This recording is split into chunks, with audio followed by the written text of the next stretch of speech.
ময়মনসিংহের মুক্তাগাছা উপজেলার ৮ নং দাউগাঁও ইউনিয়নের দাউগাঁও গ্রামে মাদকের বিরুদ্ধে প্রতিবাদ করায় গ্রাম পুলিশ মোফাজ্জল হোসেনের উপর হামলার অভিযোগ উঠেছে। অভিযোগ সূত্রে জানা যায়, এলাকায় কয়েকজন যুবক মাদক সেবন করছিলেন। এ সময় গ্রাম পুলিশ মোফাজ্জল হোসেন তাদের মাদক সেবনে বাধা দেন এবং সেখান থেকে সরে যেতে বলেন।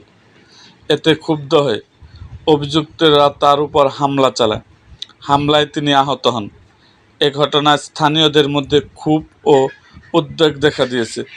এলাকাবাসীর দাবি, মাদকের বিরুদ্ধে দায়িত্ব পালন করতে গিয়ে একজন গ্রাম পুলিশের উপর হামলা অত্যন্ত নিন্দনীয়। তারা ঘটনার সুষ্ঠু তদন্ত করে জড়িতদের দ্রুত গ্রেপ্তার ও দৃষ্টান্তমূলক শাস্তির দাবি জানিয়েছেন।